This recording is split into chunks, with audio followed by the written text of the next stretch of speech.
നമസ്കാരം പ്രിയ സുഹൃത്തുക്കളെ, ഞാൻ രാജേഷ് രാമൻ. ഞാനൊരു ടാരോ എന്തൂസിയാസ്റ്റാണ്. നിങ്ങൾക്ക് ടാരോ റീഡിങ്ങിന് താല്പര്യമുണ്ടെങ്കിൽ എന്നെ കോൺടാക്റ്റ് ചെയ്യാവുന്നതാണ്. പ്രഭാത ടാരോ കാർഡ് റീഡിങ്ങിലേക്ക് സ്വാഗതം. നമുക്ക് സ്പ്രെഡ് ചെയ്ത് നോക്കാം.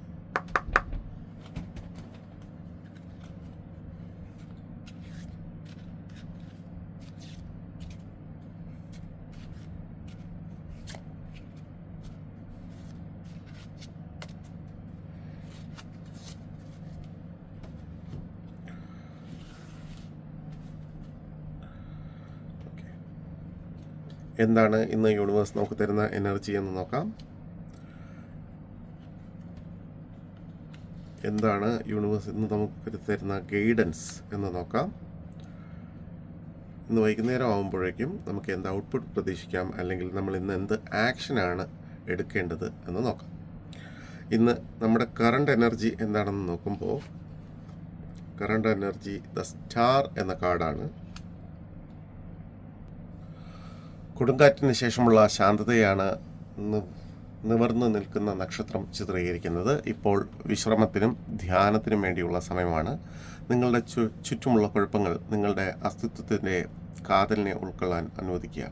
നിങ്ങൾ അനുഭവിച്ച പ്രശ്നകരമായ സമയങ്ങൾ വളർച്ചയിലേക്കും ആത്മീയ പക്വതയിലേക്കും നയിച്ചു എന്നതിൻ്റെ സ്ഥിരീകരണമാണ് നിവർന്നു നിൽക്കുന്ന നക്ഷത്രം. അപ്പോൾ ഇതൊരു മേജർ ആർക്കാന കാർഡാണ്, ഒരു പോസിറ്റീവ് കാർഡാണ്. നമുക്കൊരു പ്രശ്നത്തിന് ശേഷം നമ്മൾ നിവർന്നു നിൽക്കുന്ന ഒരു കാർഡാണ്. നമുക്കടുത്ത് യൂണിവേഴ്സ് ഇന്ന് എന്ത് ഗൈഡൻസ് ആണ് തരുന്നത് എന്ന് നോക്കാം. അത് ദ ടവർ എന്ന കാർഡാണ്. സ്റ്റാറിൽ നിന്നും വീണ്ടും ടവറിലേക്ക് വരുന്നു. നമുക്ക് നോക്കാം എന്താ മീനിങ് എന്ന്. സ്റ്റാറിന് ശേഷമുള്ള ഇന്നത്തെ ഗൈഡൻസ് ആയിട്ട് യൂണിവേഴ്സ് നമുക്ക് ടവർ കാർഡ് തരുമ്പോൾ ഒരു വലിയ മാറ്റം വരാൻ പോകുന്നു.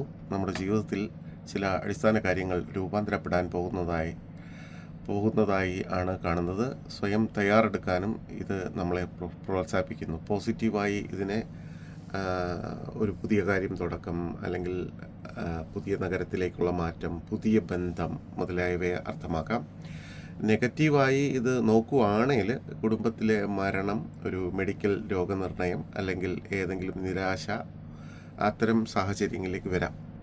അപ്പോൾ ഒരു പോസിറ്റീവായിട്ട് നോക്കുകയാണെങ്കിൽ ഇന്നൊരു വലിയ മാറ്റം വരാൻ പോകുന്നു. ജീവിതത്തിൽ ചില അടിസ്ഥാന കാര്യങ്ങളിൽ രൂപാന്തരപ്പെടാൻ പോകുന്നു എന്ന് വേണം എടുക്കാൻ. പിന്നെ ഒരു അപ്രൈറ്റ് ടവർ സൂചിപ്പിക്കുന്നത് ഏത് തീയതിയിലൂടെയും കടന്നു പോയതിന് ശേഷം നമ്മൾ കൂടുതൽ ജ്ഞാനിയാകുമെന്നാണ്.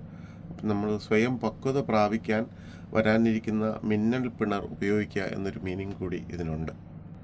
അപ്പോൾ ഇന്ന് വൈകുന്നേരം ആകുമ്പോൾ നമുക്ക് എന്ത് ഔട്ട്പുട്ട് കിട്ടും, അല്ലെങ്കിൽ നമ്മൾ ഇന്ന് എന്ത് ആക്ഷനാണ് എടുക്കാൻ പോകുന്നത് എന്ന് നോക്കുമ്പോൾ എയ്സ് ഓഫ് പെൻറ്റക്കിൾസ് എന്നൊരു പോസിറ്റീവ് കാർഡാണ് വന്നിരിക്കുന്നത്. അങ്ങനെ സ്റ്റാറിൽ നിന്നും പിന്നെ ടവറിൽ നിന്നും പിന്നെ എയ്സ് ഓഫ് പെൻറ്റക്കിൾസിലേക്കും വരുമ്പോൾ ഈ എയ്സ് ഓഫ് പെൻറ്റക്കിൾസിൻ്റെ റീഡിങ് നോക്കുവാണെങ്കിൽ നമുക്ക് ഭൗതിക നേട്ടങ്ങൾക്ക് ശുദ്ധമായ സാധ്യതയുള്ള ഒരു ദിവസമായിട്ടാണ് കാണുന്നത്. ഈ ഭൗതിക നേട്ടങ്ങൾ സാമ്പത്തികം, ശാരീരികമായ ആരോഗ്യം ആവാം, ഭൗതിക ലോകത്തു നിന്നുള്ള പിന്തുണ നമുക്ക് ലഭിക്കുന്നതാവാം, നമ്മുടെ ലക്ഷ്യങ്ങൾ പിന്തുടരാൻ